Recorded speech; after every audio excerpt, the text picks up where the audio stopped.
अस्सलाम वालेकुम जी। कैसे हैं आप सब? आई होप आप सब खैरियत से होंगे, ठीक ठाक होंगे, खुश रहें, आबाद रहें, हंसते मुस्कुराते रहें।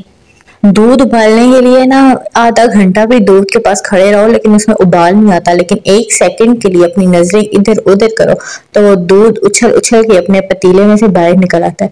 इसी तरह कुछ मेरे साथ भी हुआ। मैंने चावल रखे हुए थे बॉयल करने के लिए और वो अपने उबाल के आखिरी मरहले में थे, इतने में डोर बेल हुई। मैं बाहर गई तो पार्सल था। मैं पार्सल रिसीव करने और पेमेंट करने के इश्यूज में भूल ही गई कि मेरे चावल बॉयल हो चुके होंगे। तो बस जब मैं आई तो चावल तो बॉयल हो चुके थे, लेकिन जो चावलों का पानी था ना, सारा जो ऊपर होता है झाग वाला, वो सारा चूल्हे के ऊपर था और इतना पानी गिरा कि चूल्हा बंद हो गया। तो आप इस बात से अंदाजा लगा सकते हैं मेरा चूल्हा देख के कि मेरे चूल्हे का क्या हाल हो गया था। खैर एनी हाउ मैंने परेशान नहीं, मैंने कहा बस छोड़ो, हो गया तो हो गया। फिर मैंने खाना वगैरह तैयार किया और मैंने कहा जब रात को किचन साफ करने लगूंगी तो मैं अपना चूल्हा भी साफ कर लूंगी। तो रात को जब मैं किचन में आई तो सिंक में कुछ गंदे बर्तन मेरा बेताबी से इंतजार कर रहे थे। तो खैर जल्दी जल्दी मैंने बर्तन वगैरह धोए, शेल्फ साफ की, तो अब आई थी चूल्हा साफ करने की। तो मैं आपको बताने जा रही हूँ ऐसी टिप जिससे ना आपका सदियों पुराना चूल्हा भी ऐसा साफ होगा ना, ऐसा चमकेगा, उसके ऊपर से जंग चिकनाई हर तरह के निशान खत्म हो जाएंगे। तो सबसे पहले मैंने इतना चूल्हा ऑन कर दिया है ताकि वो अच्छी तरह से गर्म हो जाए, क्योंकि गर्म चूल्हे के ऊपर ही ये टिप अच्छी तरह से काम करेगी, ठंडे चूल्हे के ऊपर नहीं काम करेगी। तो मेरा चूल्हा यहाँ पे अच्छी तरह से गर्म हो चुका है। मैंने इसका फ्लेम बंद कर दिया है। फ्लेम लाजमी बंद करना है, जलते चूल्हे पे ना आपने ये टिप फॉलो नहीं करनी।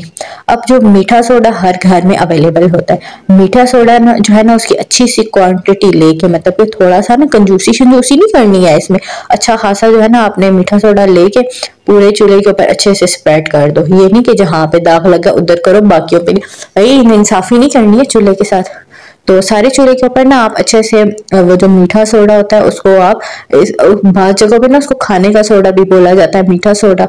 तो अगर वो आपके पास नहीं, आपके पास बेकिंग सोडा है तो आप उससे भी काम चला सकते हो। आपके पास इनो है, आप उससे भी काम चला सकते हो। तो गर्मा गर्म चूल्हे के ऊपर जब आपने सोडा डाला तो उसके ऊपर अब बारी है सिरके की।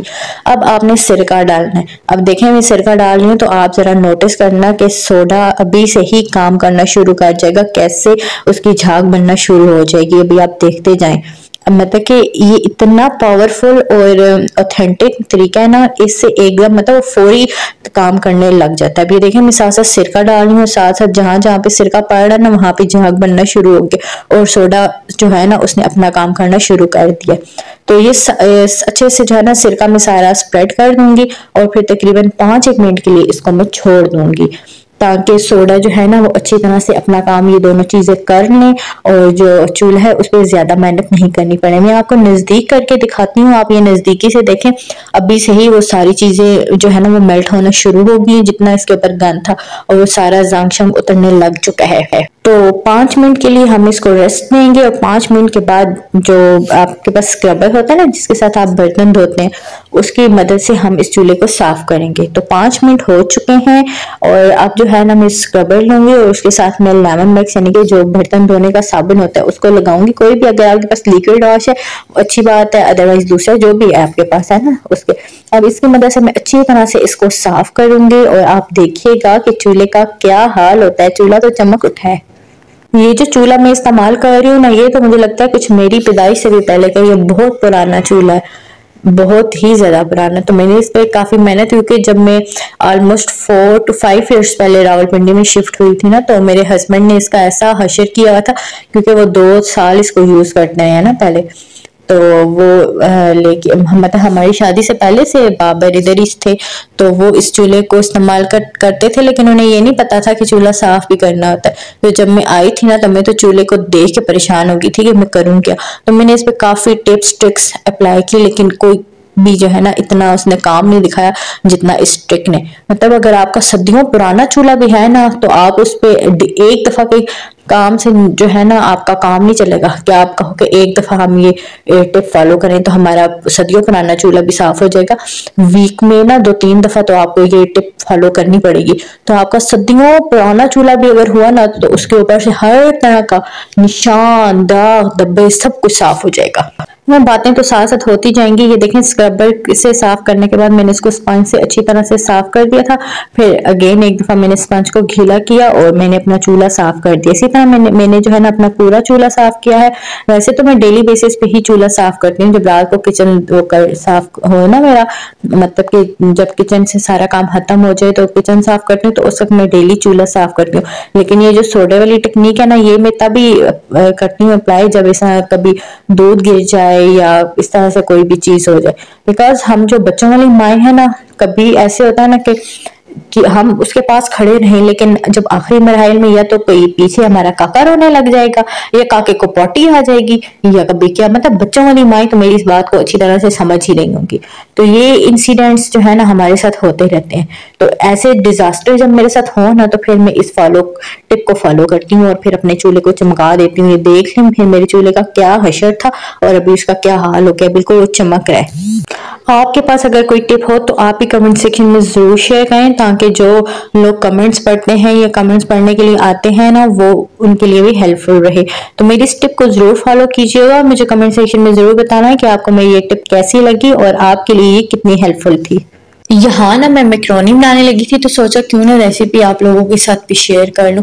इरादा तो नहीं था मेरा बनाने का, लेकिन अचानक से बस मूड बन गया। आजकल दिन इतने छोटे हो गए हैं कि पता ही नहीं चलता। सुबह का काम खत्म होता है तो दिन की तैयारी शुरू हो जाती है, दिन का खत्म होता है तो मगरिब की अजान होना स्टार्ट हो जाती है। मतलब दिन का तो पता ही नहीं चलता, इतने छोटे दिन हो गए और मगरिब के बाद टाइम गुजरता ही नहीं है। अब कल मेरे साथ क्या हुआ, मगरिब के नमाज वगैरह पढ़ के तो काम वगैरह अपना मैंने खत्म कर लिया, सालन वगैरह बना लिया, तो बैठी हुई थी मैं बच्चों के साथ, बच्चे अपना खेल रहे थे। तो मैंने कहा चलो वीडियो की एडिटिंग वगैरह कर लूँ, वीडियो की एडिटिंग कर ली बैठी हुई। तो मैंने कहा टाइम हो चुका है काफी, तो मैं रोटी बना लेती हूँ, बाबर के आने तक रोटी बन जाएगी। बिकॉज वो आते हैं 8:30 9, कभी 9 के बाद। तो मैं उठ भी गई ना, मैं उठी, हाथ वगैरह धोए, तो फ्रिज में से मैं आटा निकालने लगी तो मेरी नजर घड़ी पे पड़ी। तो उस वक्त बज रहे थे 6:30।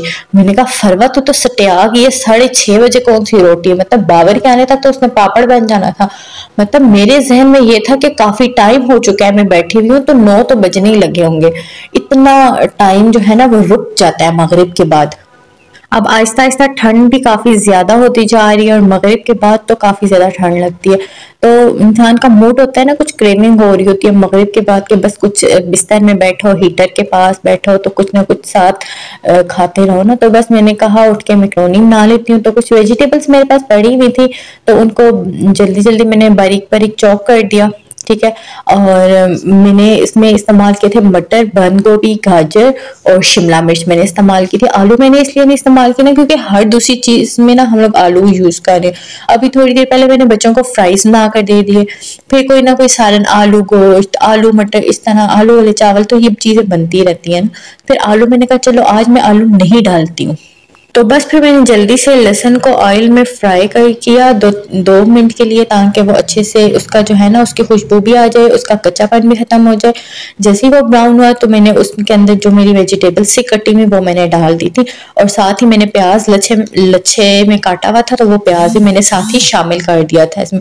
अब इस सारी सब्जियों को मैं तकरीबन 3 से 4 मिनट के लिए ना हाई फ्लेम पे चूल्हा तेज करके पकाऊंगी, ताकि जो है ना इनका अंदर का जो कच्चा पानी है वो खत्म हो जाए।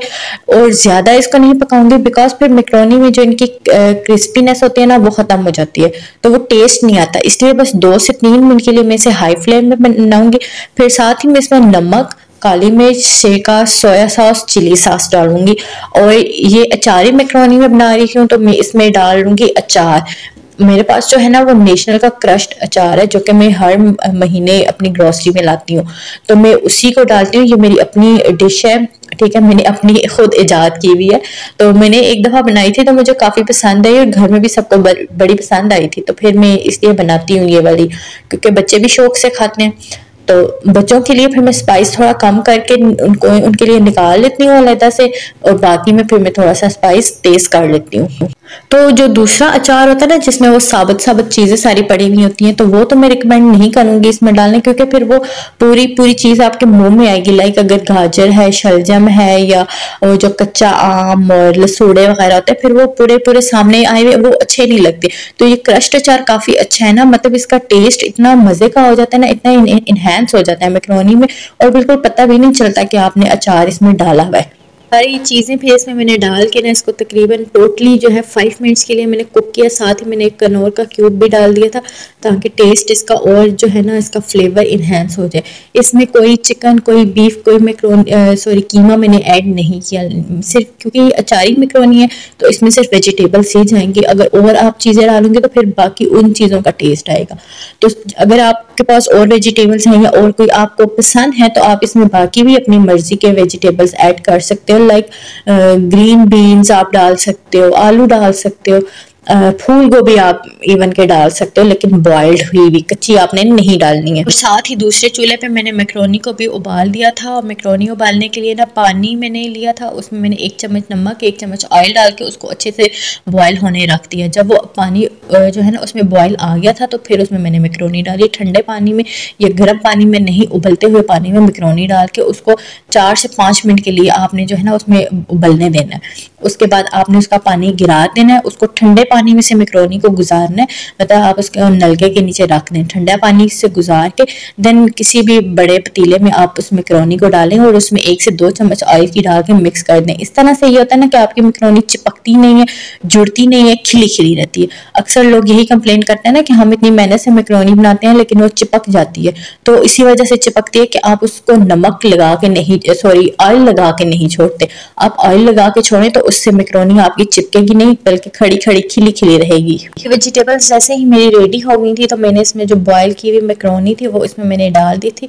इसको अच्छे से मैंने हाई फ्लेम पे मिक्स किया था, चूल्हा मैंने बंद नहीं किया था। इस स्टेज पे अच्छे से मैंने इसको मिक्स किया था, ताकि जो सारे मसाले वगैरह, सारी जो है ना वेजिटेबल्स और मैक्रोनी, ये सारी एक दूसरे के साथ मिक्स हो जाए, जो टेस्ट है वो मैक्रोनी के अंदर भी चला जाए, वरना फिर मैक्रोनी का अलग टेस्ट आता है और जो मसाले होते हैं उनका अलग आता है। तो बस ये मेरी मैक्रोनी अच्छे से तैयार हो गई थी, तो फिर इसको मैंने सर्व किया था। और ये लीजिए, अब आप मुझे बताएं कि ये मैक्रोनी आपको कैसी लगी है और आप ट्राई करेंगे कि नहीं। मुझे तो बहुत पसंद आई थी, इवन के बच्चों ने भी बहुत शौक से खाई थी, क्योंकि बच्चों के लिए मैंने स्पाइस पहले थोड़ा सा कम रखा था, तो वो मैंने अलहदा रख ली थी, और फिर बाकी वाले में ना मैंने थोड़ा सा रेड चिली फ्लेक्स मैंने डाल के उसका स्पाइस थोड़ा ज्यादा कर दिया था। ये यम्मी यम्मी यम्मी बनी थी ना, बहुत ज्यादा यम्मी बनी हुई। आप लोग भी जरूर ट्राई कीजिए, मुझे फीडबैक लाजमी दें कमेंट सेक्शन में।